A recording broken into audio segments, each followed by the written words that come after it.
के 1 किलोग्राम में।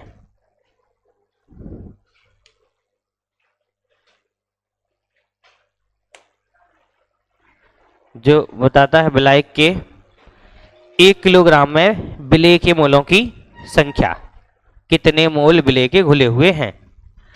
बेटा जल्दी बैठ जाओ, क्लास का थोड़ा सा ख्याल रखा करो कि 12:05 या 12:07 तक रेडी हो जाया करो। खुद बाहर बैठे रहते जब तक हम आए तब तक आते नहीं। तो हमने बताया था मोलैलिटी है, वो आप समझ गए थे, है ना।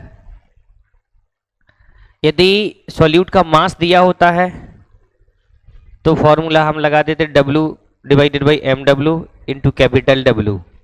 यदि कैपिटल W जो सॉल्वेंट का मास कहलाता है, यदि वो ग्राम में दिया तो ऊपर 1000 से मल्टीप्लाई करते, यदि किलोग्राम में दिया तो 1000 से मल्टीप्लाई नहीं करते। ये चीज हो गई थी, है ना बेटा। अब रिलेशन है मोलैलिटी का। मोलैलिटी का क्या, किसके टर्म्स में, मोल फ्रैक्शन। किसके टर्म्स में, तो मोललता का मोल प्रभाज। तो मोल प्रभाज तो समझ में आना चाहिए तुम सब लोगों को, हालांकि ज्यादातर लोगों को आता है, जिनको दिक्कत है वो समझें। मोल प्रभाज हिंदी में क्या बोलते, इंग्लिश में मोल फ्रैक्शन, यही होता है। ये बताओ बच्चों, मोल फ्रैक्शन है, फ्रैक्शन मतलब समझते हैं ना, फ्रैक्शन का मतलब क्या होता है, P/Q, है ना। क्या ये क्या होता है, Q not equal to 0। Math में आ गए तुम, रेशनल नंबर में आ गए तुम। सुनो मेरी बात कि फ्रैक्शन का मतलब होता है, फ्रैक्शन का मतलब ही होता है P डिवाइडेड बाई Q के फॉर्म। मोल प्रभाज, मोल का प्रभाज मतलब मोल P/Q के रूप में होना चाहिए। किसके रूप में, P/Q के रूप में। मोल कैसे होना चाहिए, P डिवाइडेड बाई Q, मतलब ऊपर भी मोल और नीचे भी मोल होना चाहिए। मोल फ्रैक्शन में, फ्रैक्शन मतलब P/Q के फॉर्म में होना चाहिए, तो ऊपर भी मोल होना चाहिए और नीचे भी मोल होना चाहिए। अब ऊपर मोल और नीचे मोल कैसे, जैसे मान लो ऐसे समझो मेरे पास 2 मोल A है, 2 मोल, इसको मिलाया 3 मोल B के साथ, 3 मोल, तो एक सॉल्यूशन बन गया। ये क्या बन गया, सॉल्यूशन बन गया। इस सॉल्यूशन में A का मोल प्रभाज, मोल फ्रैक्शन ऑफ A,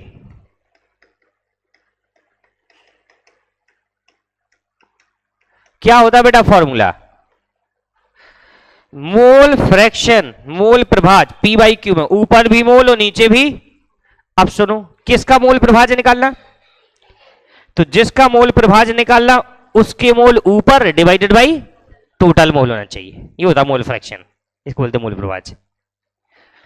किसका मोल फ्रैक्शन निकाले इधर, तो ऊपर किसके मोल हो जाएंगे, A के मोल डिवाइडेड बाई टोटल मोल, है ना।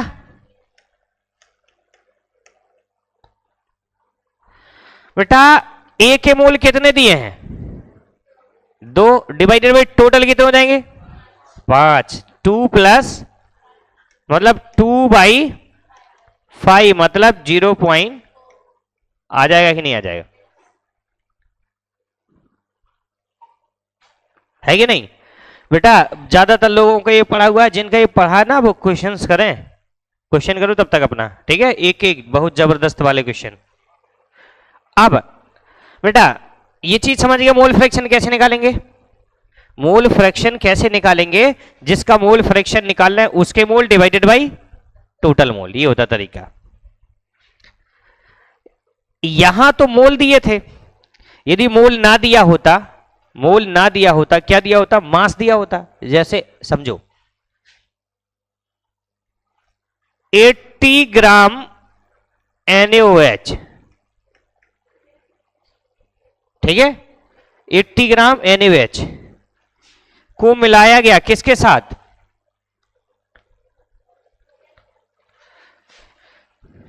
144 ग्राम ऑफ H2O के साथ मिलाया गया।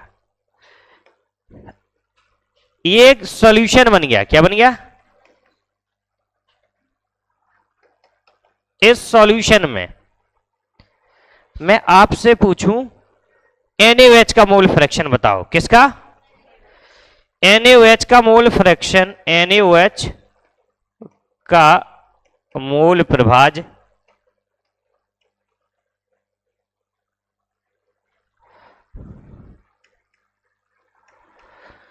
बेटा किसका मोल प्रभाज निकाल ले हम लोग?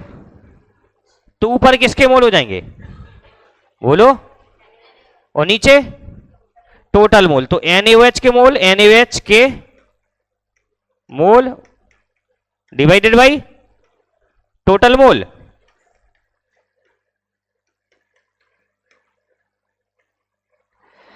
बेटा यहां NaOH का मोल दिया या मास दिया?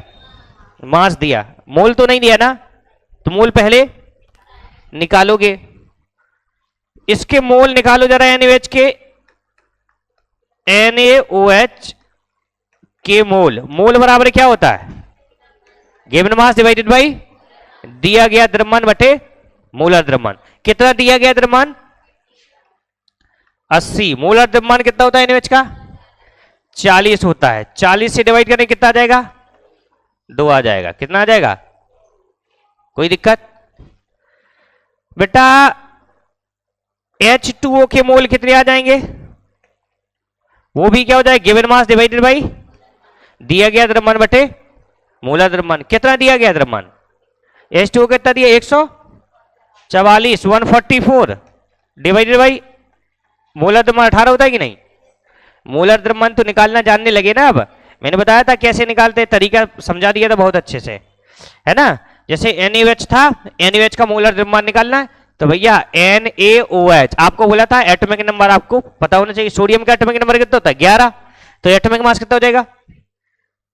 23। ऑड था तो डबल करके एक जोड़ देंगे। विषम है भैया, 11 सम होता है या विषम होता है? विषम है, तो विषम है तो एटॉमिक मास निकालने के लिए डबल करके एक जोड़ देते हैं। तो 11 दूनी 22 23 प्लस ऑक्सीजन 1 है तो ऑक्सीजन का 16 होता है, प्लस 1 बराबर 40 होता है। तो देखो 40 से डिवाइड किए थे, मोलर मास 40 से, है ना। ये H2O का 18 आता है, 18 से डिवाइड करेंगे कितना हो जाएगा? 8 मोल आ जाएगा। बेटा दोनों के मोल आ गए? आ गए कि नहीं आ गए? निकालना किसका मोल प्रभाज था? तो NaOH का मोल प्रभाज बराबर NaOH के मोल डिवाइडेड बाई NaOH के मोल कितने हैं? 2 बटे टोटल 2 प्लस 8 बराबर 10। तो 2 बटे मतलब 0. कौन है रे? 0.2 आएगा बेटा, 5 कैसे आ जाएगा? 0.2 आएगा ना। 2 divided by 10 is equal to 0.2, 0.5 नहीं आएगा। ओके। अब यदि मैं कहूंगा H2O का मोल प्रभाज, H2O का मोल प्रभाज बराबर क्या हो जाएगा? H2O के मोल डिवाइडेड बाई H2O के मोल कितने हैं? कुल मोल 10 थे कि नहीं? तो 8 बटे 10 बराबर आ गया। मोल प्रभाज को काय से डिनोट करते? कैपिटल X से। किससे? मोल प्रभाज को प्रदर्शित करते कैपिटल X से। तो यहां NaOH का मोल प्रभाज को X NaOH हो जाएगा कि नहीं? H2O के मोल प्रभाज को X H2O, सही है। अच्छा बताओ मोल प्रभाज की परिभाषा क्या हो जाएगी? किसी विलयन में किसी घटक का मोल प्रभाज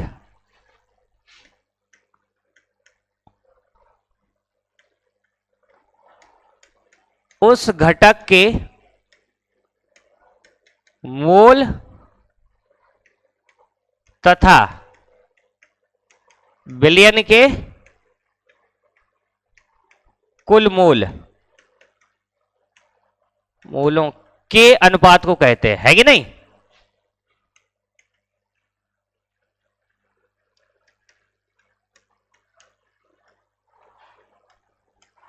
मूल प्रभाज कहते हैं।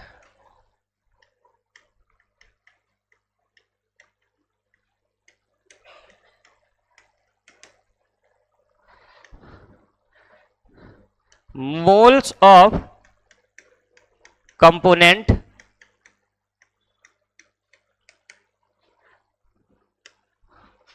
divided by total moles of solution,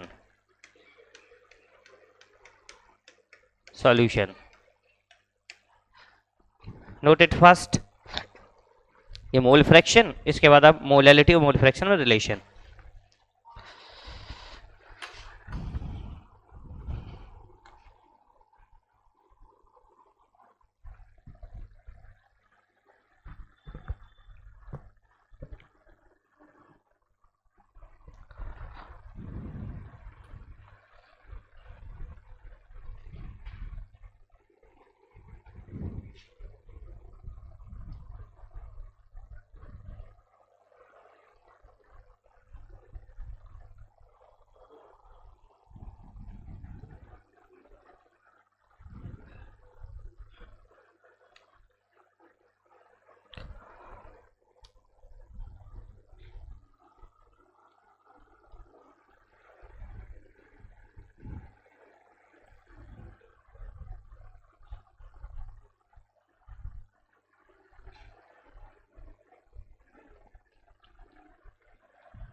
हटा देना।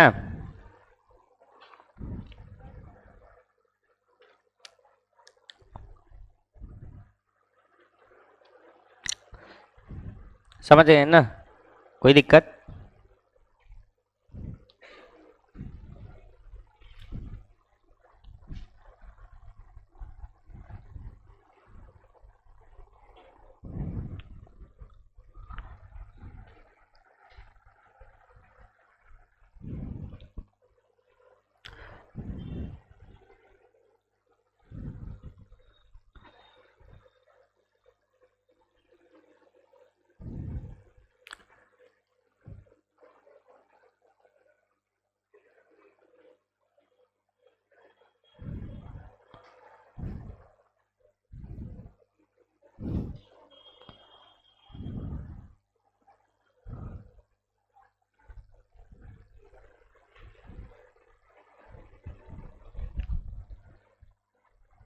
हो गया बेटा नोट?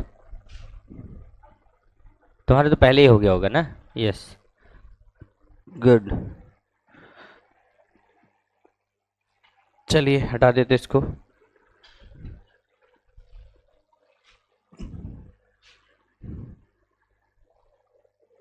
लिख गया ना सबका? चलो बेटा इधर समझेंगे जरा। ए प्लस बी दो लिक्विड को मिला करके सॉल्यूशन बनाता। क्या बनाता? सॉल्यूशन। ठीक है। यदि ए के मोल कुछ ना कुछ है, एन ए मान ले रहे। क्या मान रहे? एन ए के मोल एन ए और बी के मोल एन बी मान लो, तो मोल फ्रैक्शन ऑफ ए बराबर क्या हो जाएगा? क्या हो जाएगा, Na डिवाइडेड बाई, भाई जिसका मोल फ्रैक्शन निकालना उसके मोल divided by Na divided by Na plus, हो जाएगा कि नहीं हो जाएगा। ये मोल्स थे, क्या थे ये, मोल्स थे इनके, Na और Nb। अच्छा बताओ XB क्या है, XB mole fraction of B, B का मोल प्रभास है, तो XB बराबर क्या हो जाएगा, NB divided by Na plus, समझ गए कि नहीं। Na किसके मोल है, A के, Nb किसके मोल है, टोटल मोल कितने हो गए, Na plus Nb। Mole fraction के A का निकालेंगे तो ऊपर A का मोल divided by total mole, mole fraction B का मोल निकालेंगे तो B का निकालेंगे तो ऊपर B के मोल डिवाइडेड बाई।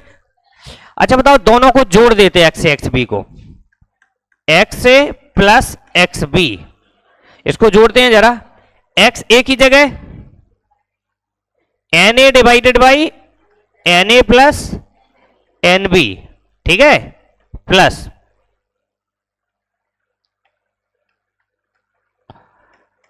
XB की जगह Nb divided by Na plus Nb, दोनों को जोड़ देंगे, एलसीएम क्या आ जाएगा,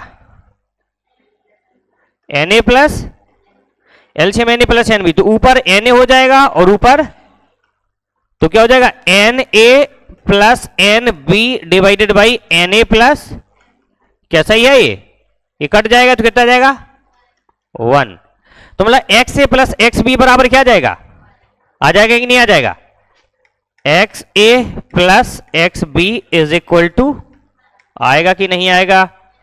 मेरे कहने का मतलब है सॉल्यूशन जिन जिन घटकों से मिलकर के बना है, ए से मिलकर के बना और बी से, तो दोनों का मूल प्रभाव जोड़ दो, एक के बराबर आ जाएगा, दोनों का मूल फ्रैक्शन ऐड कर दो, किसके बराबर आएगा, एक के बराबर आएगा। यदि तीन कंपोनेंट होते सॉल्यूशन के, कितने, तीन, समझो जरा, तीन कंपोनेंट मतलब जैसे ए प्लस बी प्लस सी, ये भी क्या है, एक सॉल्यूशन है, क्या है, सॉल्यूशन है।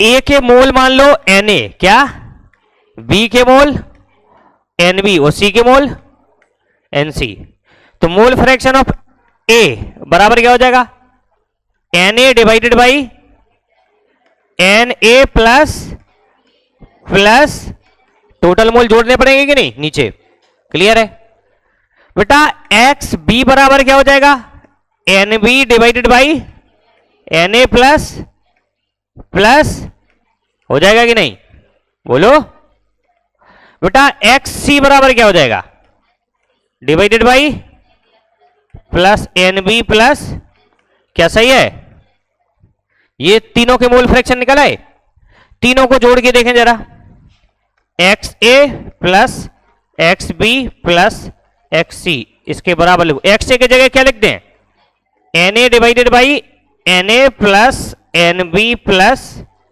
Nc, सही है कि नहीं। एक्स बी की जगह क्या लिखोगे, Nb divided by Na plus Nb plus Nc, X C की जगह क्या लिखोगे, Nc divided by Na plus Nb plus Nc। अच्छा बताओ बेटा, एक्स ए plus x B plus X C बराबर एलसीएम क्या आ जाएगा, Na प्लस Nb प्लस, जो सब में कॉमन है, इससे डिवाइड करेंगे तो वन टाइम्स ये Na आ जाएगा ऊपर, बोलो, यहां Nb आ जाएगा और यहां Nc आ जाएगा, Na plus Nb plus Nc cut जाएगा, कितना आ गया, तो x A plus x B plus x is equal to, मतलब मेरे कहने का कि सॉल्यूशन के जितने भी कंपोनेंट हैं, सॉल्यूशन के जितने भी घटक हैं, उन सब का मूल प्रभाव जोड़ दो तो किसके बराबर आएगा, 1 के बराबर आएगा, हमेशा ये चीज होती है, याद रहेगा ना। ठीक है, ये चीज और नोट कर लो बेटा जल्दी फटाक से। आप ये कैलकुलेशन नोट करना चाहते या नहीं, ये बस नोट कर लो, ये वाला और ये वाला, ये दोनों पता होना चाहिए आपको, है ना।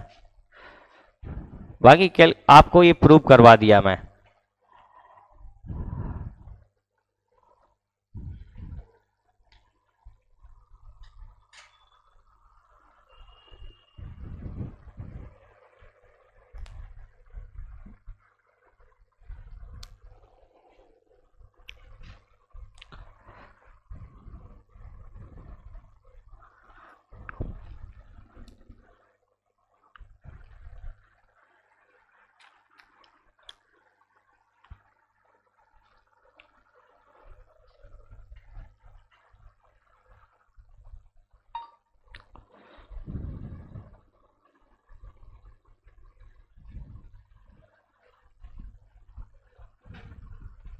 अब हटा दें बेटा।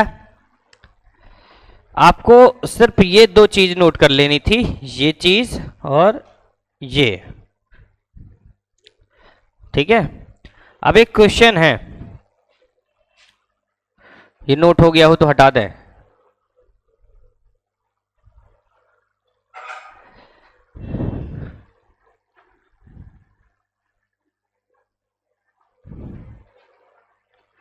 देखो बेटा, क्वेश्चन है NaOH के जलीय विलयन मैं NaOH का मूल प्रभाज 0.2 है, तो H2O का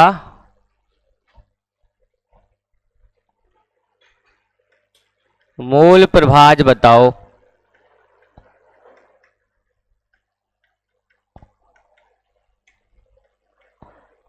कितना आ जाएगा? 0. Exactly mole fraction of NaOH in its aqueous solution is 0.2. Then find mole fraction of H2O.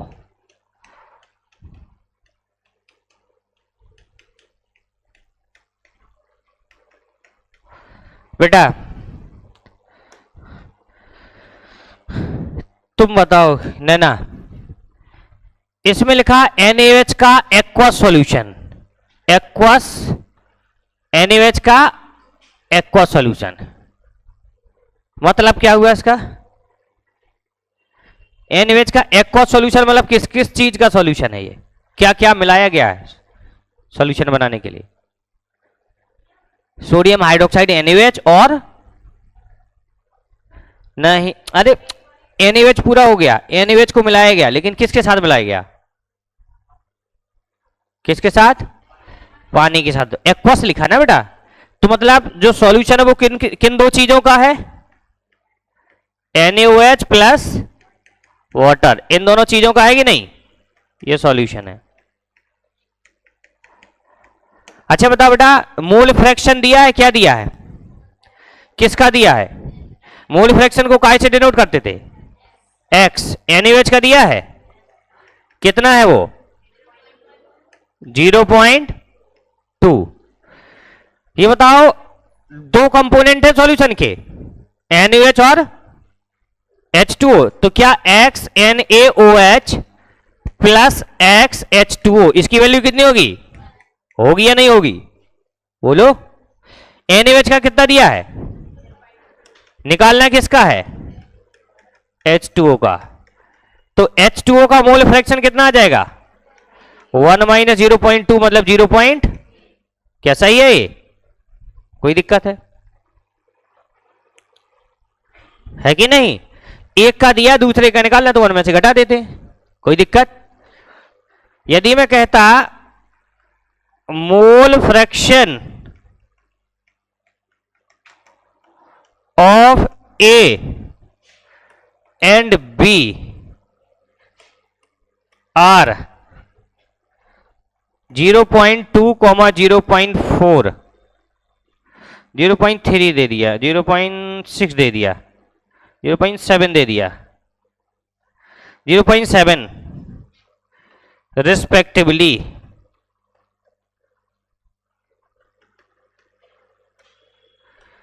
in solution of A plus B plus C, then find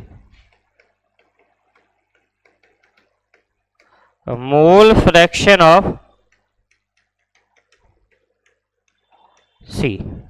बेटा समझो जरा, क्वेश्चन में बोल दिया जाए A plus B plus C के जलीय विलयन, या A प्लस के बिलियन में ए तथा बी का मोल प्रभाज कितना आ जाएगा? Very good. क्रमशः कितना कितना है? 0.2 तथा 0.7 है। तो सी का मोल प्रभाज बताना है।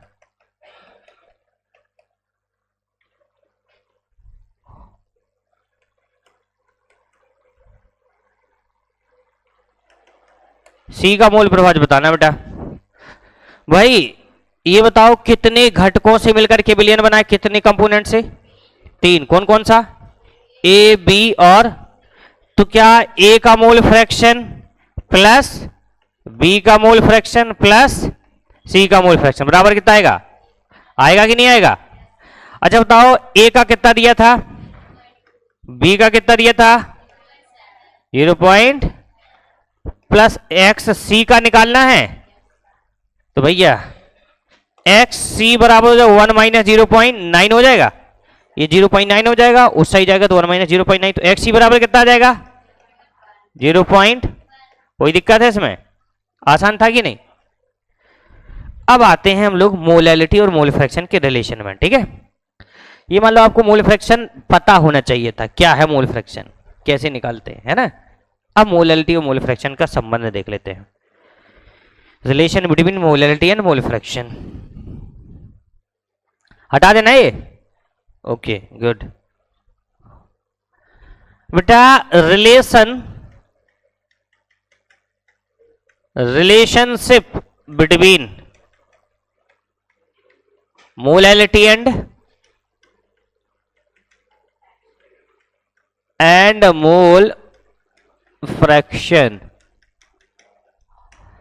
मैं आपको सीधे फॉर्मूला बताता हूं। मोलैलिटी बराबर होता है, मोलैलिटी बराबर होता है mole fraction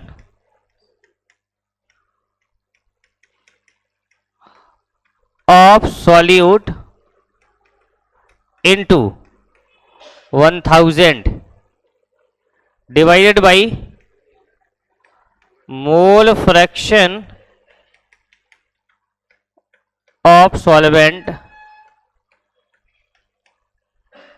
into molar mass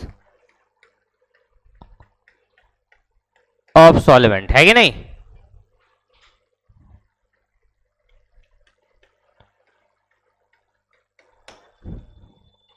ये होता फॉर्मूला। जैसे ए प्लस बी को मिलकर के सॉल्यूशन बनाया, क्या बनाया? सॉल्यूशन। ठीक है, मान लेता हूं ए सॉल्वेंट है, क्या है? सॉल्वेंट, और बी क्या है? सॉल्यूट है। ठीक है, ए सॉल्वेंट और बी सॉल्यूट है। तो मोलैलिटी बराबर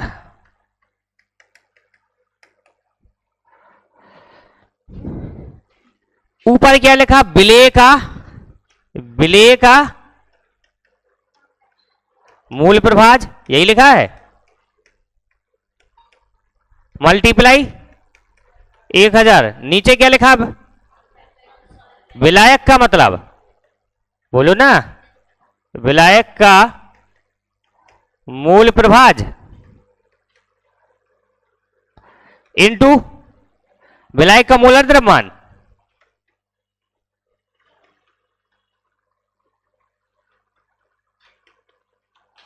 मोलर द्रव्यमान। अब बता बेटा, विलेय कौन है इसमें से? ए और बी में से कौन सा विलेय है? बोलो, ए और बी में से कौन सा है? बी है। क्या है? कैसे लिखा है मैंने भाई? सॉल्यूट लिखा उसमें, तो बी हो गया विलेय और ए हो गया। तो ऊपर किसका मोल प्रभाज रखना? विलेय का, मतलब x b into divided by विलायक क्या था? ए, तो x a into molar mass को एम से डिनोट करते थे, ए लिख दिया तो ए का मोलर मास विलायक का मोलर द्रव्यमान। क्लियर है? ये फॉर्मूला हो गया मोलैलिटी। मोलैलिटी को स्मॉल एम से डिनोट करते हैं। X b into 1000 divided by x into m a, ये और लिख लो, इसके क्वेश्चंस करें फिर।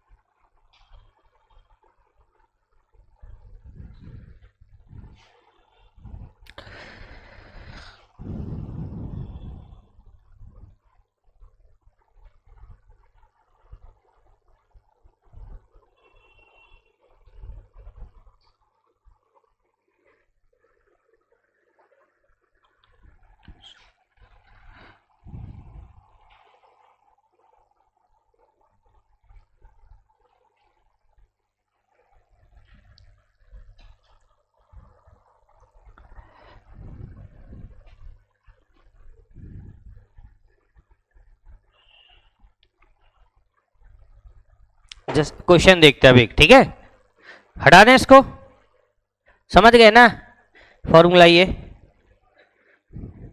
लिख गया? लिखो जल्दी लिखो, फिर लिख लो, इत्मीनान से लिखो, कोई दिक्कत नहीं है भाई।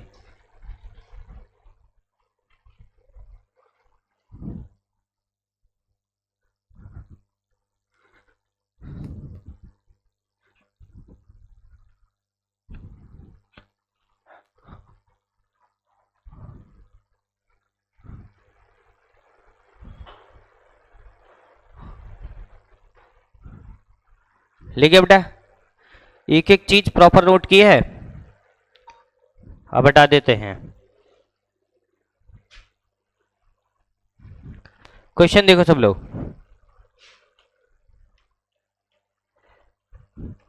NaOH के जलीय बिलियन में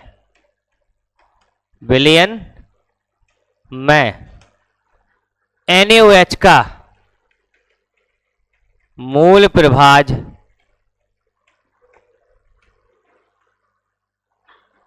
0.4 है,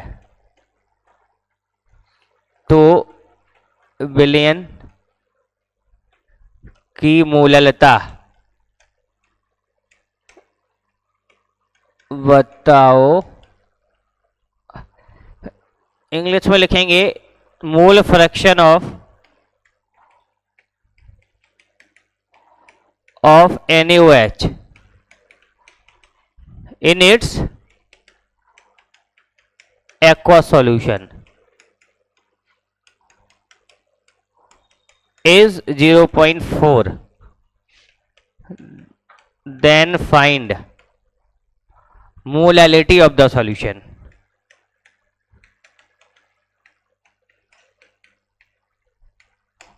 बेटा तो सूरज खड़े हो जाओ, तुम खड़े हो जल्दी।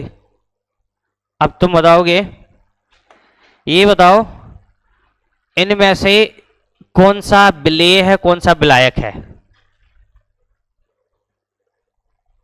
विलेय कौन सा है इस क्वेश्चन में, विलायक कौन सा है? NaOH विलेय है, मतलब इन्होंने बोला NaOH ये विलेय है। किसके साथ घोला गया इसको? किसके साथ घोला गया होगा? किसके साथ? NaOH को किस में घोला गया होगा? क्या लिखा बच्चा ये, मतलब किसके साथ घोला गया होगा? वाटर के साथ। किसके साथ? वाटर। वाटर H2O के साथ घोला गया, तब सॉल्यूशन बन गया कि नहीं बन गया? अब ये बन जाएगा क्या? सॉल्यूशन। और ऐसे सॉल्यूशन में, ऐसे विलयन में NaOH का मूल प्रभाज, NaOH क्या था? सॉल्यूट या सॉल्वेंट? सॉल्यूट। सॉल्यूट को, सॉल्यूट का मोल फ्रैक्शन मतलब XB से डिनोट करते थे, बोलो ना बेटा। XB कितना दिया है? 0.2 दिया है, 4 दिया है, 4 दिया है। लो निकालने को क्या बोला, क्या पूछा उसमें?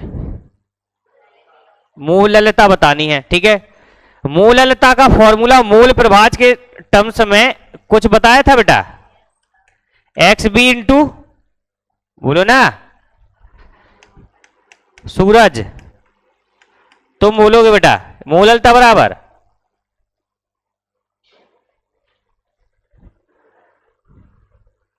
मोललता बराबर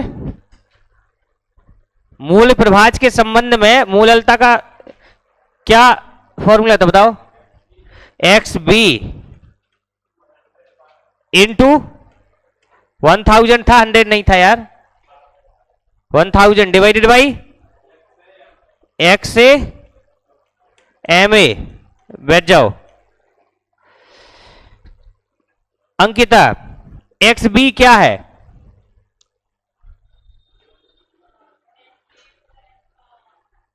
मोल फ्रैक्शन। एनएच का मोल फ्रैक्शन मतलब एनएच सॉल्यूट है तो सॉल्यूट का मोल फ्रैक्शन कितना दिया था? 0.4 इंटू 1 मिनट। एक्स ए कितना हो जाएगा? एक्स ए दिया पूरे क्वेश्चन में? कहीं नहीं दिया ना, तो आपको पता होना चाहिए कितना हो जाएगा एक्स ए। कोई नहीं बोलेगा। एक्स ए कैसे पता करेंगे आप? नैना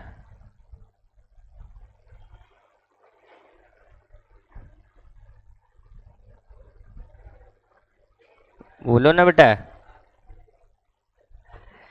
अच्छा बताओ किन दोनों को मिलकर के सॉल्यूशन बना? एनएच और, तो अभी मैंने पढ़ाया था दोनों को जोड़ दे, एक्स ए प्लस एक्स बी बराबर 1 होता कि नहीं? बोलो एक्स बी बराबर कितना था? तो एक्स ए बराबर 1 माइनस एक्स बी हो जाएगा। एक्स बी की जगह कितना? 0 पॉइंट, तो 0.6 नहीं आ जाएगा ये? बोलो समझिए नहीं भैया? एक्स ए प्लस एक्स बी दो कंपोनेंट थे सॉल्यूशन के, दोनों का मूल प्रभाव जोड़ो तो किसके बराबर आता है? 1 के बराबर आता है कि नहीं आता है? अब एक्स ए प्लस एक्स बी बराबर 1 है, एक्स बी दिया है, एक्स ए नहीं दिया, तो निकाल लोगे या नहीं निकाल लोगे? एक्स ए की वैल्यू कितनी आ गई? 0.6 इंटू एम ए क्या है? वाटर का मोलर मास, सॉल्वेंट का मोलर मास। और सॉल्वेंट क्या था? वाटर। वाटर का मोलर मास कितना होता है? 18 होता है कि नहीं होता है? पॉइंट से 2 दूना 4 और 2 तिया 6, 2 9 जा 18, तो ये हो जाएगा 1000 डिवाइडेड बाई, चलो ऐसा कर दे 27, ठीक है? 27 तिया 81, 81, 19 बचा, 7 टाइम्स आएगा। फिर पॉइंट कितना? अरे कैलकुलेटर से बता दो ना करके। 0.3 आ गई मोललता। ये बताओ मोललता की इकाई क्या होती है? Unit of molality. मोल पर, भूलो नहीं यार, मोल पर केजी होती है कि नहीं होती है? यूनिट होती है 37.03 मोल पर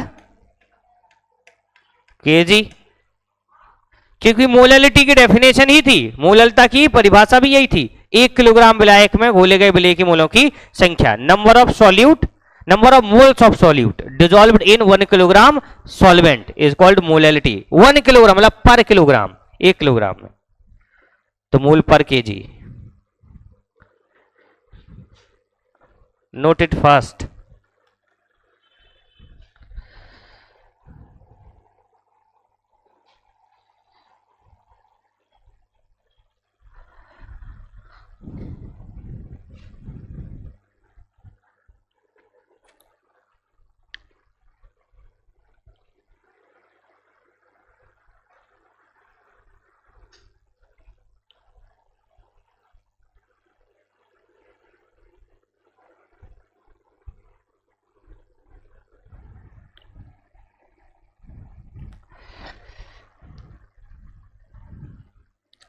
अब तुम लोगों को कॉन्सेप्ट आ जाएगा, अभी परेशान ना हो।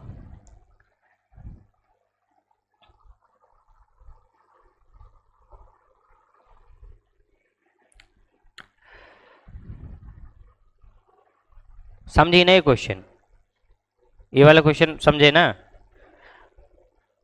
अगला दें, उसको ट्राई करो, नहीं बनेगा तो फिर समझा देंगे, ठीक है?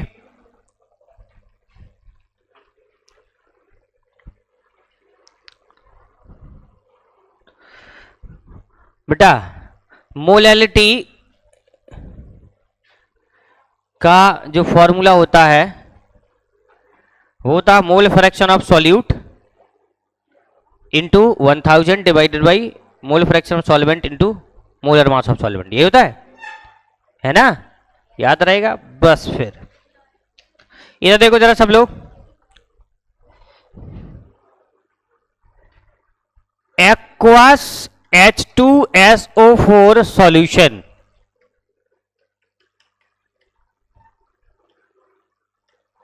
aqueous H2SO4 solution has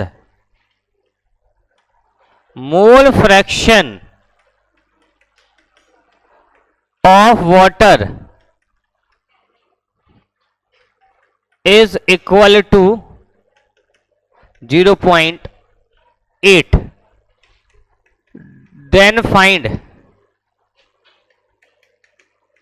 molality of solution।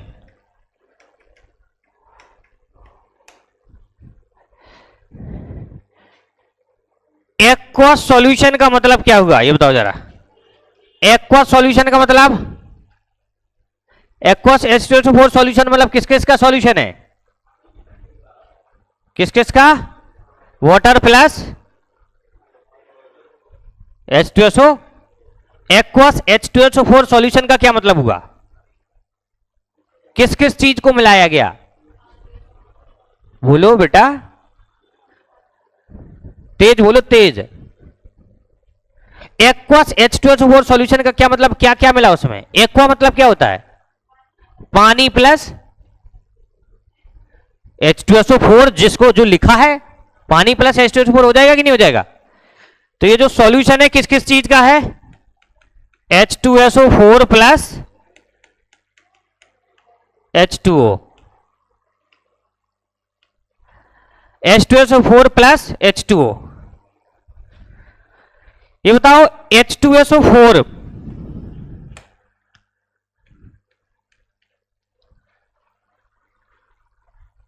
ये सॉल्यूट है या सॉल्वेंट है? तुम ही बताओ नैना।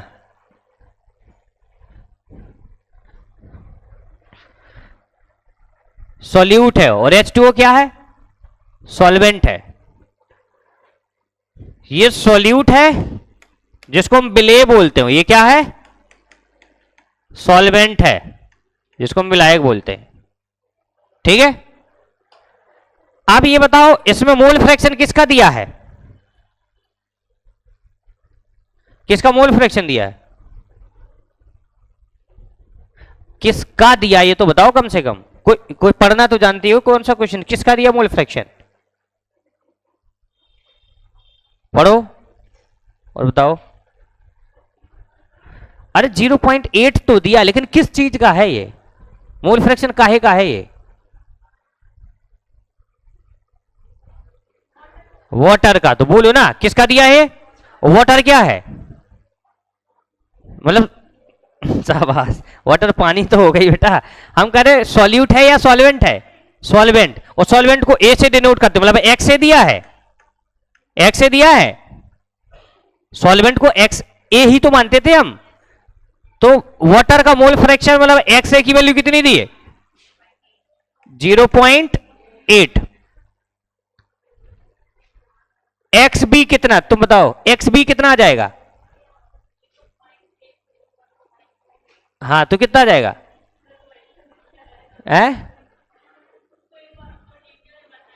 अरे बेटा ये बताओ एक्स ए प्लस एक्स बी बराबर कितना होता है? कितना होता है एक्स ए प्लस एक्स बी? एक्स ए और एक्स बी को जोड़ो कितना आता है? कितना? दो कंपोनेंट बने, दो हैं, दोनों का मोल फ्रैक्शन जोड़ो तो किसके बराबर आता है? पिछली बार क्या नोट करवाया था, एक्स ए प्लस एक्स बी बराबर है, एक्स ए और प्लस एक्स बी बराबर कितना था, 1 था। कितना था, 1। तो कहानी मत सुनो बेटा, एक्स ए प्लस एक्स बी बराबर 1 प्रूफ भी करवाया था कि नहीं करवाया था। एक्स ए दिया है, एक्स बी निकालना है। एक्स ए कितना है, 0.8 निकालना क्या है, प्लस एक्स बी बराबर 1। तो एक्स बी बराबर कितना हो जाएगा, 1 माइनस 0. तो कितना आ गया, 0.2 आ जाएगा।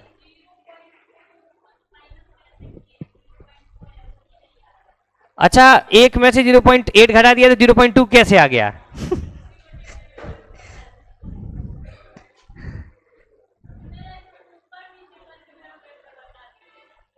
देखो इधर, 1 को क्या लिख सकते, 1.0। मैं भाई, और घटाना कितना, 0.8 घटा देते हैं 10।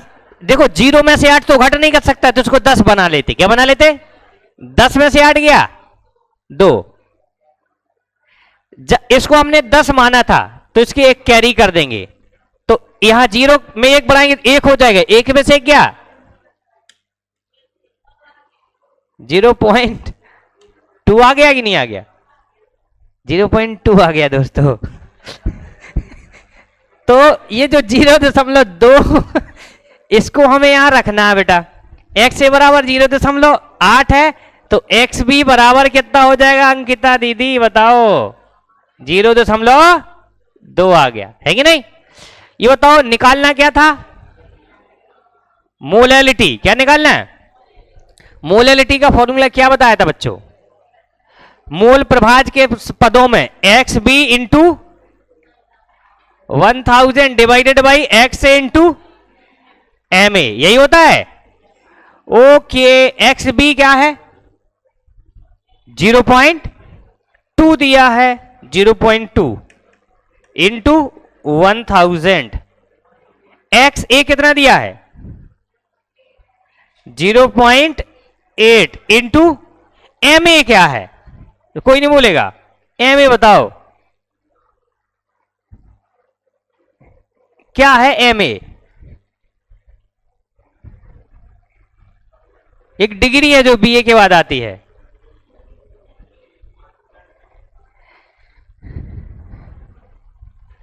ए हमने सॉल्यूट को माना था या सॉल्वेंट को, सॉल्वेंट को माना था। और एम क्या है, मोलर मास, तो मोलर मास ऑफ सॉल्वेंट। और सॉल्वेंट क्या है इसमें, मतलब कौन है सॉल्वेंट, H2O या NaOH, H2O है, NaOH तो है नहीं, H2O है, H2O या जल, तो जल है ना सॉल्वेंट, क्या है, वाटर है। वाटर का मोलर मास कितना होता है, कितना, 18 होता है। तो Ma की जगह कितना रखना पड़ेगा, 18। पॉइंट से पॉइंट गया, 2 एकम 2, 2 चौको 8, और 4 एकम 4 और 4 पचीसम 100, 250 आ जाएगा। 2 नम 18 और 125 दूना 250, तो ये कितना आ जाएगा, 125/9। इसको और सॉल्व करेंगे तो आ जाएगा 9 एकम 9, 3 12, 9 तिया 27 पॉइंट, 9 8 72 है कि नहीं, सही है। 13.8 मोल पर, आप समझिए बेटा कि नहीं, नैना अब तो समझिए ना, ओके गुड। तो अब वापस आते हम लोग आपका ग्राम इक्विवेलेंट और इक्विवेलेंट मास और लॉ ऑफ केमिकल इक्विवेलेंस। आप लोगों का लॉ ऑफ केमिकल इक्विवेलेंस नहीं हुआ था, उसको पढ़ना है बहुत मन से, ठीक है बेटा, नोट करना है, ये कर लो, जल्दी करो फटाक से।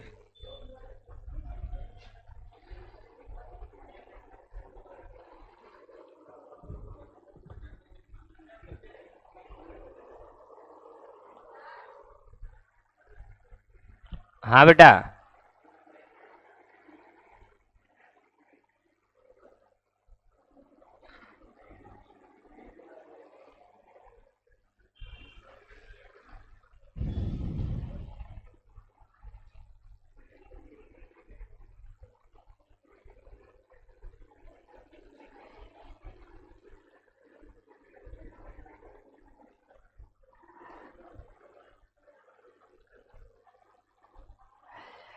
पुष्पेंद्र समझ गए भैया? और भूचाल नहीं, क्या नाम है, सूरज सूरज बाबू, कोई दिक्कत है इसमें? वेरी गुड, अब नहीं होनी चाहिए भाई। अब दिक्कत हुई तो फिर अब हम पंखा रस्सी लाओ भाई। अभी मैं डिस्प्रेशन में हूं, डिस्प्रेशन। अच्छा सुनो बच्चों, अब वापस आते हम लोग, आना ही पड़ेगा वापस।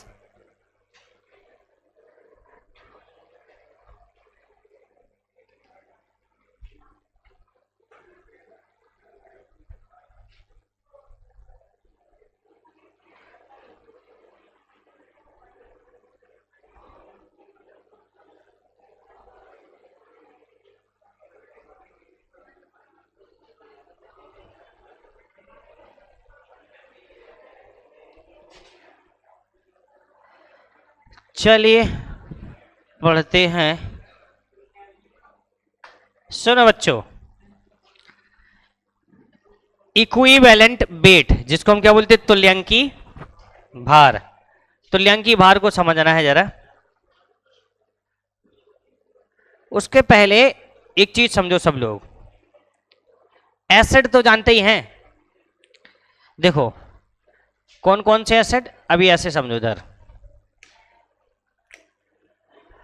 बेटा, H2SO4, H2SO कौन सा एसिड है ये, क्या नाम है इसका? सल्फ्यूरिक एसिड है ये। क्या है? सल्फ्यूरिक एसिड है कि नहीं? अच्छा बताओ, H2SO4 था, अब H2SO3 कर दूंगा तो इसका नाम सल्फ्यूरस एसिड है कि नहीं? H2SO4 सल्फ्यूरिक एसिड और H2SO3 सल्फ्यूरस एसिड है। बेटा H2SO4 एसिड है तो एसिड क्या देता है? H+। इसको वाटर में डिसॉल्व करने पर एक एसिड टूटेगा, कितने H+ देगा? 2। और कितने SO4 पर कितने माइनस? 2 माइनस। बेटा कोई भी मॉलिक्यूल आयनों में टूटता है तो जितना प्लस होता है उस पर उतना ही माइनस होता है। बेटा H2SO4 एक मॉलिक्यूल है, इसको तोड़ते हैं जरा, हाइड्रोजन पर एक प्लस होता है, कितना प्लस? और हाइड्रोजन है कितने? तो टोटल प्लस कितना हो गया? तो टोटल माइनस भी कितना होना चाहिए? इसलिए SO4 पर कितना माइनस होगा? 2 माइनस। बेटा H2SO3 कैसे टूटेगा अपने आयनों में? वाटर में जैसे डिसॉल्व करेंगे तो कितने H+ देगा? 2 H+ देगा कि नहीं देगा? प्लस SO4 SO3 पर कितना माइनस? 2 माइनस। भाई 2 प्लस था तो 2 माइनस आ जाएगा। अच्छा इधर देखो बेटा, ये जो H2SO4 एसिड है, इस एसिड में नाम क्या लिखा? सल्फ्यूरिक। लास्ट में क्या रहा? IC आया, सल्फ्यूरिक। IC आया कि नहीं? और यहां क्या आया लास्ट में? अस। क्या आया? सल्फ्यूरस, अस आया। एक एसिड का ये जो एनायन है, क्या? जब भी एक एसिड का एनायन का नाम लिखते हैं तो 8 करके लिखते हैं, लास्ट में क्या होगा? 8 होगा। क्या होगा? और बाकी किसका था? सल्फ्यूरिक का था, तो सल्फेट हो जाएगा। क्या हो जाएगा? सल्फेट आयन हो जाएगा। हो जाएगा कि नहीं? और अस का क्या होता है बेटा? आइट होता है। क्या होता है? आइट, ITE, ITE आएगा। तो क्या हो जाएगा? सल्फाइट हो जाएगा कि नहीं हो जाएगा? ये क्या हो जाएगा? सल्फाइट आयन है ये, और ये सल्फेट आयन है। क्लियर है? अच्छा ये बता बेटा, HNO3 कौन सा एसिड है? ये नाइट्रिक एसिड है। क्या ये? नाइट्रिक एसिड है। HNO2 इसका क्या नाम होता है? नाइट्रस एसिड है ये।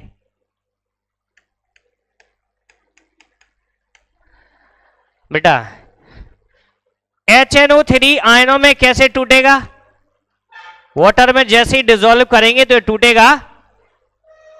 H कितने H प्लस देगा? भाई एक ही हाइड्रोजन है तो एक H प्लस देगा कि नहीं? और NO3 पर कितना माइनस आएगा? NO3 पर एक माइनस। HNO2 है, उसको वाटर में डिसॉल्व किया, कैसे टूटेगा बेटा? H कितना प्लस देगा? एक H प्लस देगा, और NO2 पर एक माइनस। अच्छा ये बता बेटा,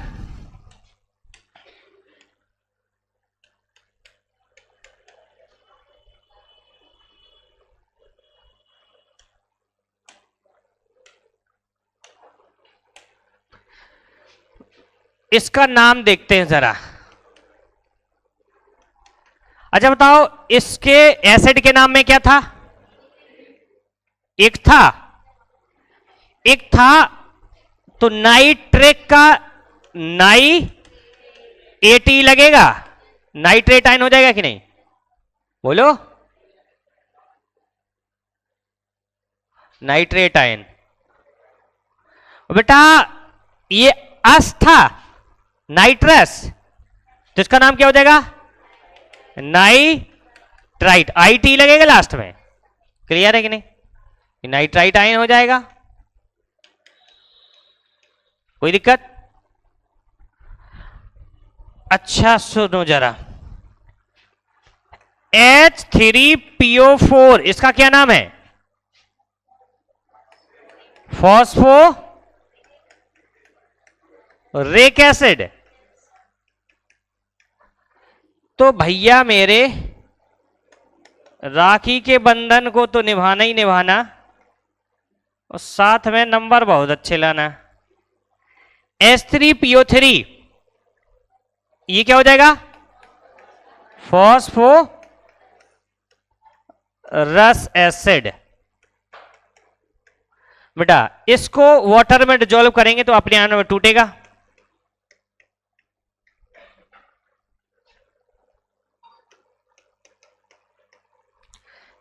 कितने H प्लस देगा बेटा? ये 3H प्लस देगा। तो PO4 पर कितने माइनस हो जाएगा? 3 माइनस। बेटा ये थोड़ा एक्सेप्शनली होता है कि नहीं? इसमें कितने हाइड्रोजन है? 3, लेकिन तीनों के तीनों H प्लस नहीं देता। बताया था कि नहीं बताया था? ये कितने H प्लस देता? 2 H प्लस देता। मतलब 2 हाइड्रोजन तो प्लस के रूप में निकल जाते, एक हाइड्रोजन नहीं निकल पाता है। तो एक हाइड्रोजन जो बचा वो क्या बचा? H, और साथ में क्या बचा? PO3। बेटा टोटल प्लस कितना है? तो टोटल माइनस कितना होना चाहिए? 2। बेटा इसका नाम बताओ जरा, इसका नाम फॉस्फेट आयन, और इसका नाम फॉस्फाइट आयन।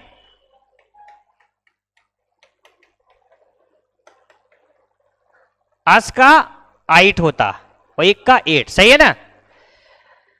बेटा कोई भी एसिड, कोई भी जितने H प्लस देता है, जितने, वही उसका होता है N फैक्टर। क्या होता है? कोई भी एसिड जितने H प्लस देगा वही क्या है उसका N गुणांक। आप कहो सर N फैक्टर क्या? अभी सिर्फ इतना मान लो कि जो कोई भी एसिड जितना H प्लस देगा उतना ही उसका N फैक्टर होता। तो ये बताओ H2SO4 का N फैक्टर कितना हो जाएगा? बच्चों, बच्चों बोलो ना बेटा, H2SO4 का N फैक्टर कितना हो जाएगा? 2, और H2SO3 का क्योंकि ये भी 2H प्लस दे रहा, HNO3 का, HNO2 का, H3PO3 का, H3PO4 का 3, H3PO3 का, सबका एन फैक्टर पता चल गया। एन फैक्टर इसलिए हमने ये पता किया क्योंकि हमें अब इक्विवेलेंट मास पता करना है, ठीक है। तो पहले नोट कर लो जल्दी फटाक से, जैसा लिखा एज इट इज नोट कर लो, एज इट इज।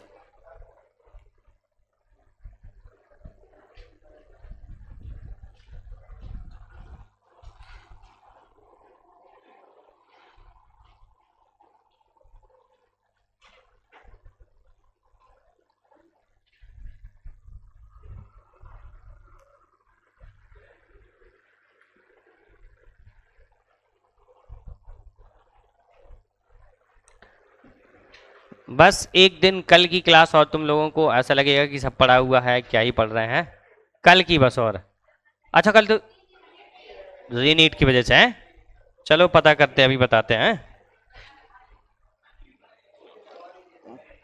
क्या चाहते हो।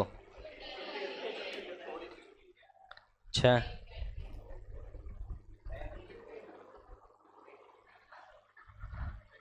हाँ तुम लोगों की रख देंगे, लेकिन जो लोग नए आए हैं उनकी क्लास रख देंगे, उनका कवर करवा देंगे, रिकवरी क्लास लगवा देंगे।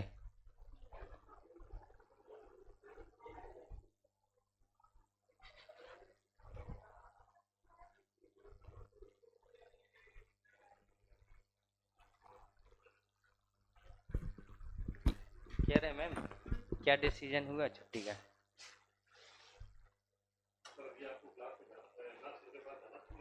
अच्छा पूछें क्या?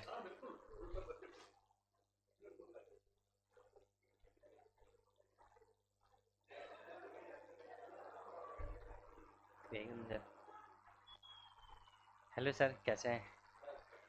कह रहे कि कल का क्या छुट्टी उट्टी करना है क्या क्लास? और क्या ये ऐसे कर लेते हैं, मतलब बाकी बच्चों की छुट्टी करते हैं, इन वालों को बुलाते हैं। हाँ ये तो सही बात है, बुला सबको लेते हैं, ठीक। नहीं यही हम बोल के आए थे अभी, हमने कहा शायद ऐसा करेंगे कि जो जिनका छूटा हुआ उनकी रिकवरी क्लास चलाएंगे, तो सबको बुला लेते हैं।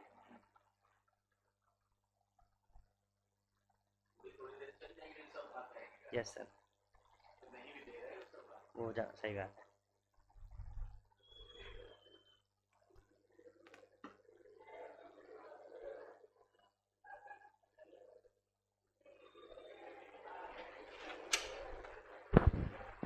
बेटा हो गया?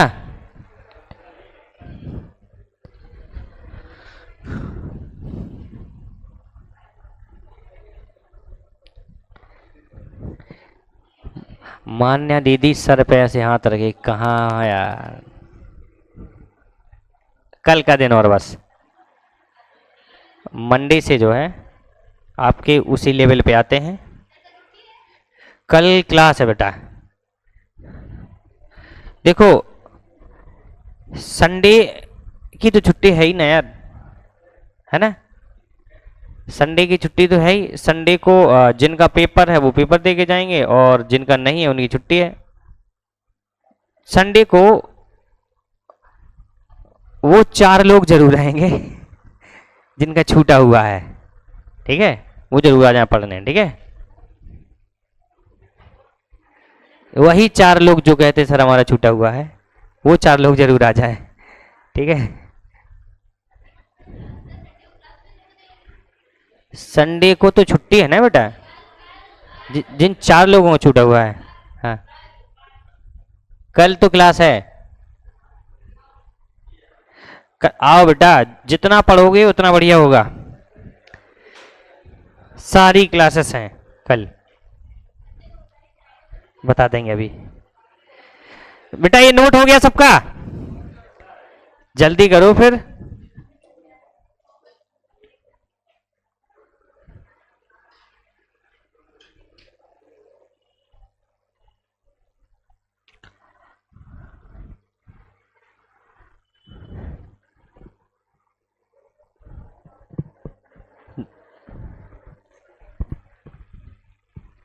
नोट इट फास्ट, बेटा दिख रहा ना सूरज? ना दिख रहा हो तो बताओ, इसको जूम करें।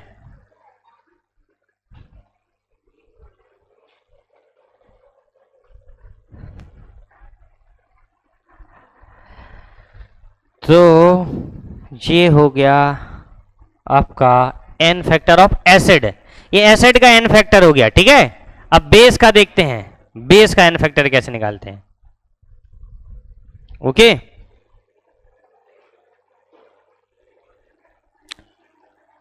हटा दूं बेटा इसको मैं? आप लिख गया ना सबका?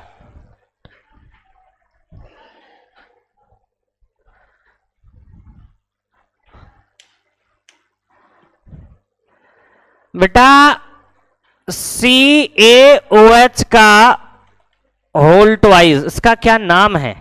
वाह क्या नाम है, कैल्शियम।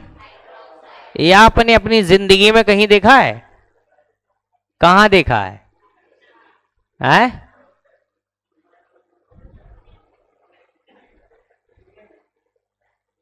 बुझा हुआ चूना, यही तो है।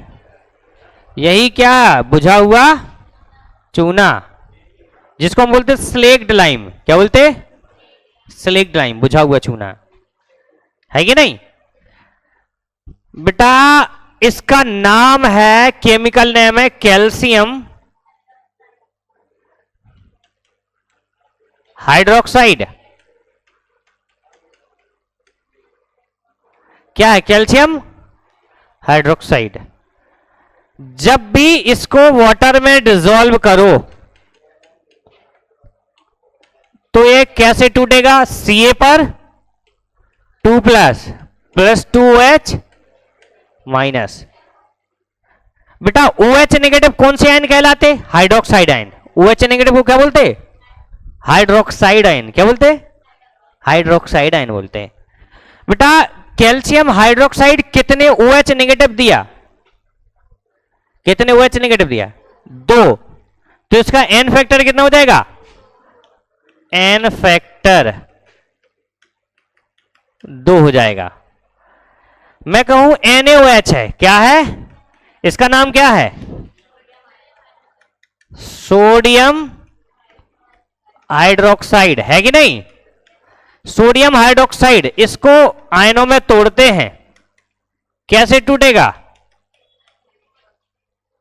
Na पॉजिटिव और OH नेगेटिव। टूटेगा कि नहीं टूटेगा?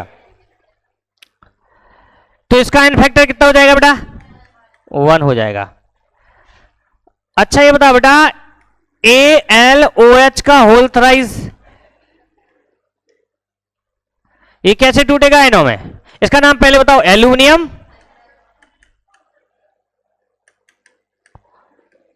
हाइड्रोक्साइड कैसे टूटेगा आयनों में? समझ गए ना अब आप लोग?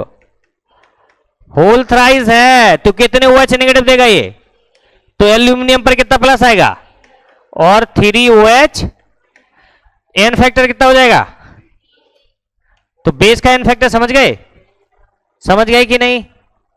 बेस का एन फैक्टर इस तरीके से ये होता है, ठीक है। एसिड का एन फैक्टर समझ गए, बेस का समझ गए।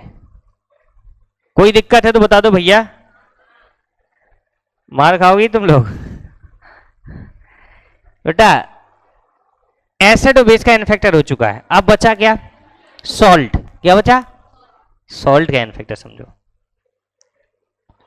सॉल्ट है जैसे Na2SO4।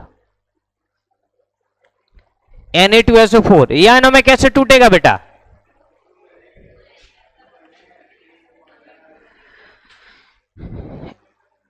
Na पर कितना प्लस होता है? 1। और यानी है कितने? 2 Na प्लस।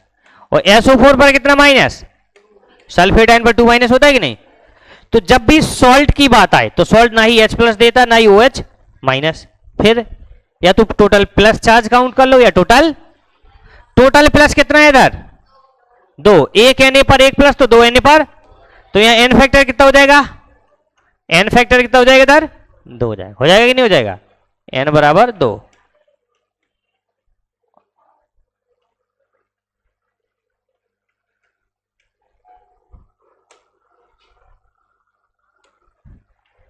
Al2SO4 का होल थराइस है। एक मिनट रुक जाओ, ये बताओ एल्यूमिनियम पर कितना चार्ज आता है? +3 आता है कि नहीं आता? एल्यूमिनियम पर आता प्लस, एल्यूमिनियम है कितने? 2 प्लस SO4 कितने हैं? 3 SO4। SO4 पर कितना माइनस आता है? टोटल प्लस काउंट कर लो या टोटल। एक एल्यूमिनियम पर कितना प्लस है? तो 2 पर कितना हो जाएगा? तो n बराबर 2 इंटू 3 बराबर आ जाएगा ही नहीं।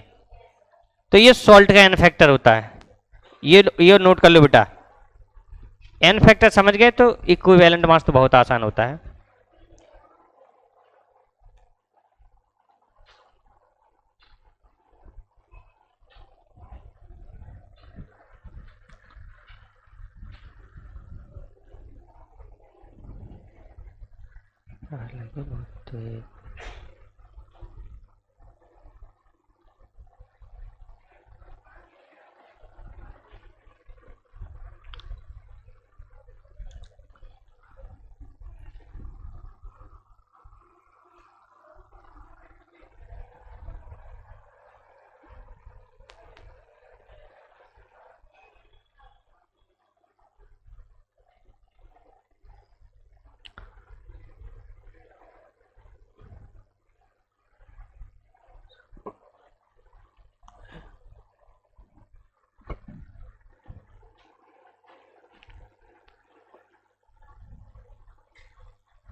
हो गया? जल्दी करो बेटा, नोट कर लो।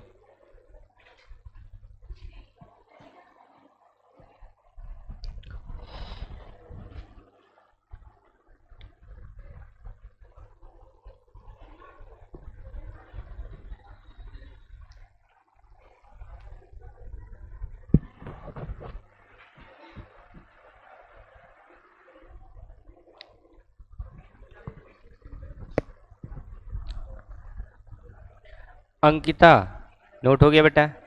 कोई दिक्कत? अब सुनो मेरी बात, इधर एसिड और ये जो बेस हैं इन सबके नाम याद रख लेना है, ठीक है? इसकी कोई ट्रिक नहीं है। सल्फ्यूरिक एसिड है तो फिर सल्फ्यूरिक एसिड ही है कि नहीं? तो आप उसमें ये सब याद रखने पड़ेंगे आपको, ठीक है? और कैसे आयनों में टूटते वो जरूर तरीका है उसका, ठीक है? तो एन फैक्टर याद हो जाएगा। चलिए आगे बढ़ जाएं। अब हटा देना इसको, कोई दिक्कत हो तो अभी बता दो। बोल भाई, नहीं है?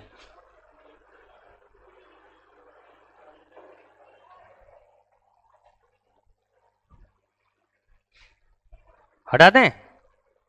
लिखना अभी बचाओ तो लिख लो जल्दी फटाक से। नहीं बचा? सुनो मेरी बात, एन फैक्टर समझ गए आप? अब सुनो, पहले इस चीज को देखो, क्या लिखा? Equivalent weight is equal to atomic weight divided by valency factor. ये एटम्स के लिए है, यदि मॉलिक्यूल के लिए होता तो देखो समझो जरा बेटा, इक्विवेलेंट मास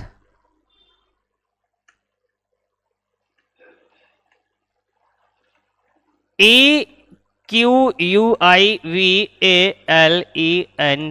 इक्विवेलेंट वेट या मास एक ही चीज है, इज इक्वल टू होता है, यदि किसी मॉलिक्यूल की बात हो रही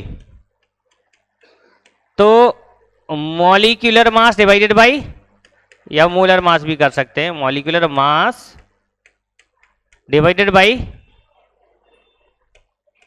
एन फैक्टर, है कि नहीं? या मॉलिक्यूलर की जगह मोलर मास भी लिख सकते हैं, कोई दिक्कत नहीं है, ठीक है?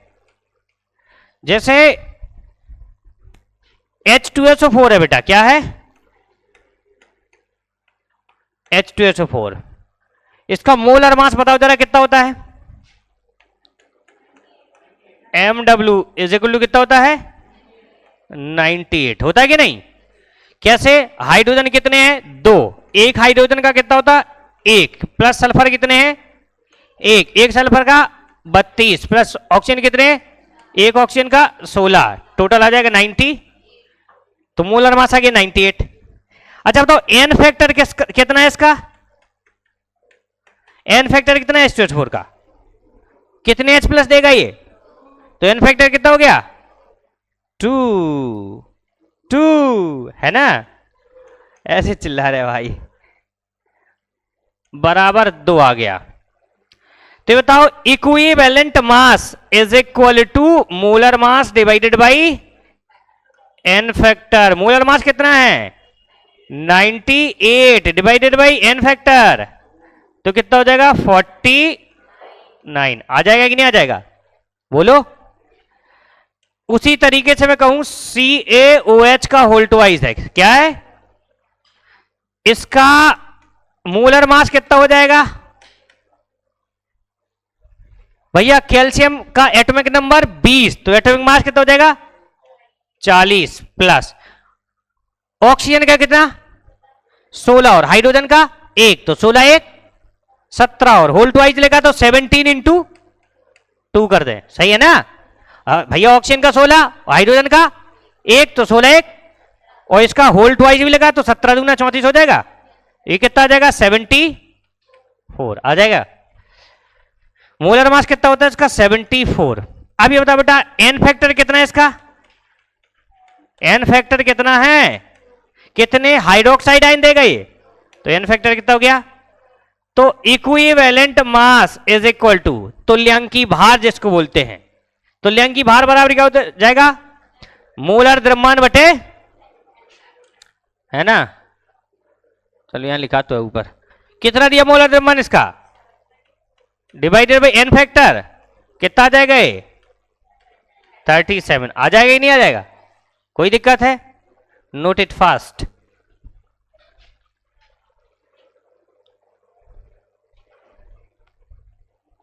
जल्दी लिखो।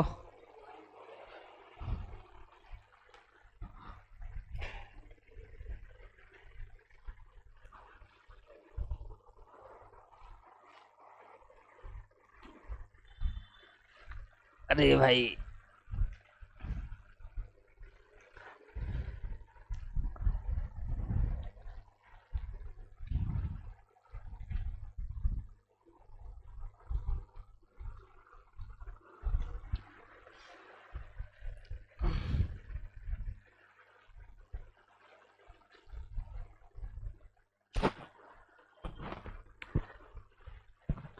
हो गया बेटा? क्या लिख गया है? लिख क्या गया है?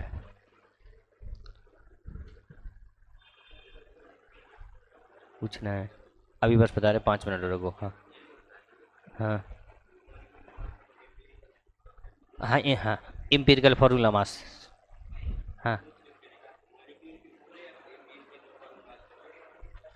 क्या? एक बार फिर बोलो। हाँ ये एक नंबर निकलती, मोल्स नहीं है ये गधा। एक नंबर है जिस नंबर से मल्टीप्लाई करना हर एक एटम्स में, ताकि मॉलिक्यूलर फॉर्मूला आ जाए। क्योंकि इंपीरिकल फॉर्मूला में एटम्स का रेशियो होता है, तो जो कॉमन फैक्टर होता है वो कट जाता है, तो वही कॉमन फैक्टर निकालना है हमें, ताकि मॉलिक्यूलर फॉर्मूला आ जाए, समझे भाई? इधर जैसे ग्लूकोज है 6H12O6 है, 6 कार्बन 12 हाइड्रोजन और 6 ऑक्सीजन, तो 6 रेशियो 12 रेशियो 6 आ गया। इसमें कॉमन क्या है? 6 कट जाएगा तो 1:2:1 आ जाएगा। पूरे मॉलिक्यूल पूरे एटम्स पता होने चाहिए, और पूरे एटम्स निकालने के लिए वो जो कॉमन फैक्टर जो हम काट देते हैं वो पता करना पड़ेगा ना पहले। हाँ वही कॉमन फैक्टर तो निकलता है। इंपीरिकल फॉर्मूला मास से डिवाइड करते हैं molecular mass, molecular mass divided by empirical formula mass बराबर n। हो गया? कोई दिक्कत बताओ? ठीक है। n गुणांक है वो होता है कोई अम्ल जितने H प्लस दे या कोई क्षार जितने OH माइनस दे, लिखवाया तो था उधर। कोई अम्ल जितने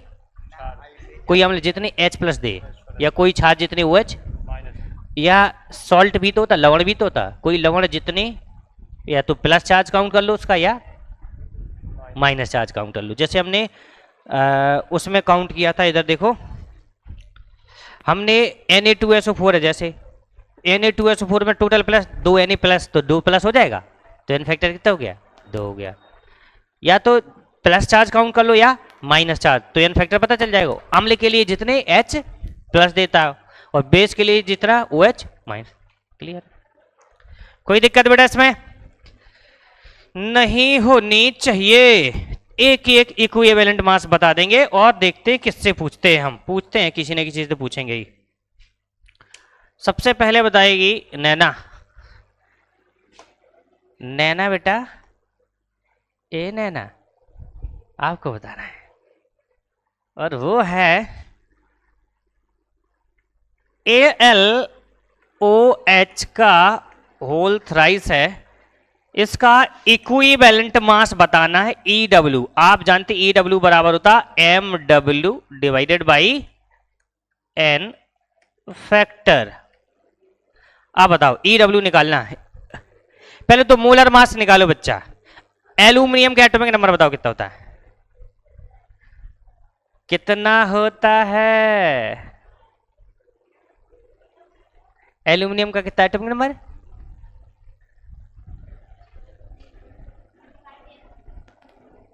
एटॉमिक नंबर 13 होता है। समझे? एल्यूमिनियम का एटॉमिक नंबर 13। ऐसे बात करोगी? 13 होता है। एल्यूमिनियम का एटॉमिक नंबर 13 होता है। तो एटॉमिक मास कितना हो जाएगा? तुम बताओ बच्चा, एटॉमिक मास कितना हो जाएगा?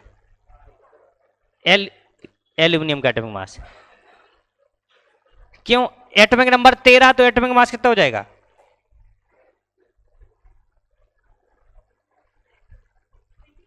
27। एग्जैक्टली। बैठ जाओ भाई। एटॉमिक नंबर 13 है, इवन है या ऑड है?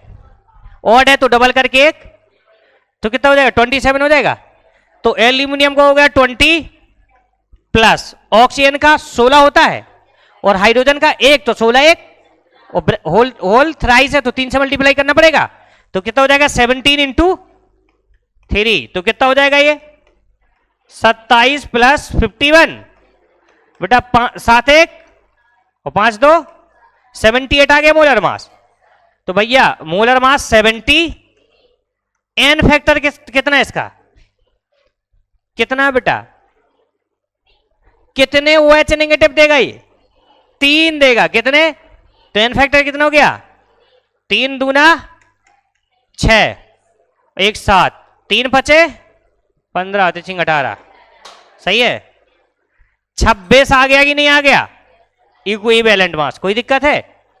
बोलो ना बेटा, कोई समस्या नहीं होनी चाहिए। बहुत आसान है तो, है ना? अब एक बताएगी ये, अब एक ये बताएगी अंकिता।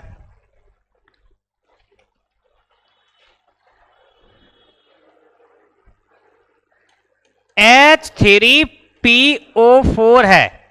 पहले इसका मोलर मास निकालो जरा। बोलते जाओ क्या करें सबसे पहले। इधर सबसे पहले क्या करें? हाइड्रोजन कितने हैं? 3। और एक हाइड्रोजन का मास कितना होता है? 1। Very good girl. Plus phosphorus कितना है? 4 है फास्फोरस।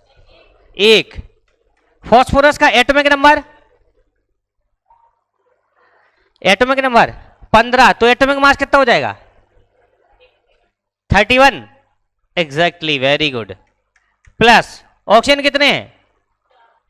4 मल्टीप्लाई 1 ऑक्सीजन का 8, तो एटॉमिक नंबर, एटॉमिक मास कितना हो जाएगा? 16।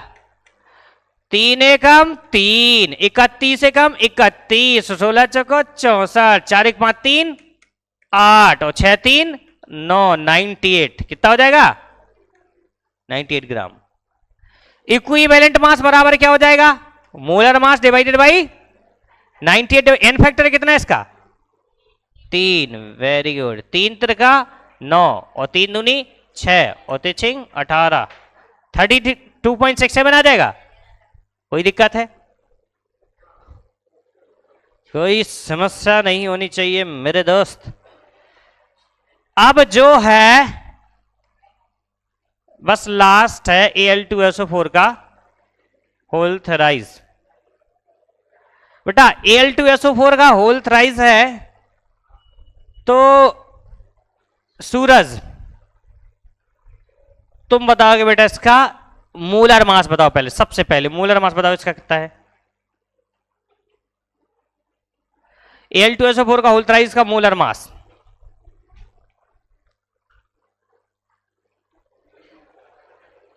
एल्यूमिनियम कितने हैं?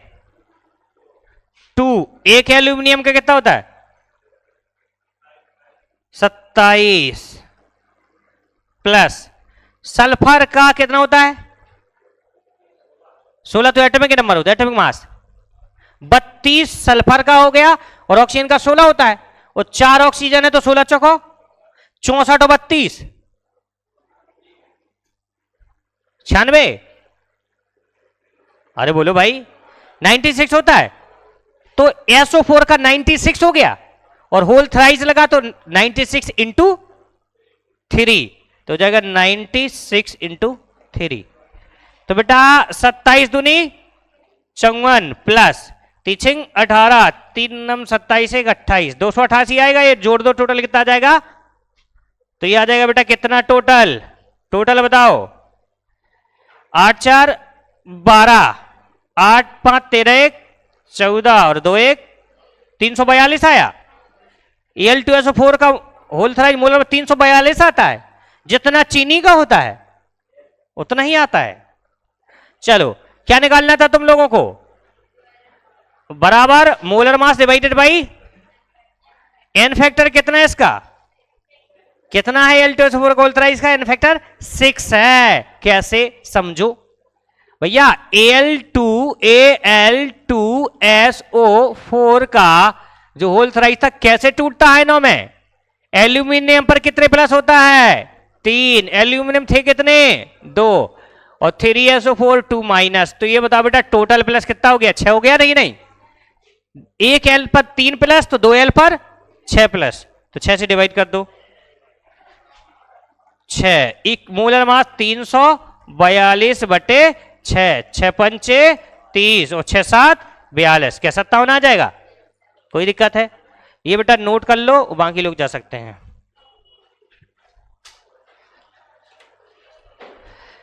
कल की क्लास और मंडे से अपना जो एकदम लय में स्पीड चल रही थी उसी स्पीड में आएंगे, एकदम जबरदस्त भागेंगे है। और तुम लोगों की रिकवरी क्लासेस चलने लगेंगे, ठीक है? सो तुम लोगों की भी दिक्कत नहीं जाएगी। हाँ तुम भी आ जाना, तुम्हारा भी तो झूठा है। हाँ आ जाना, ठीक है? टाइम अभी मैसेज करवा देंगे, ठीक है? ओके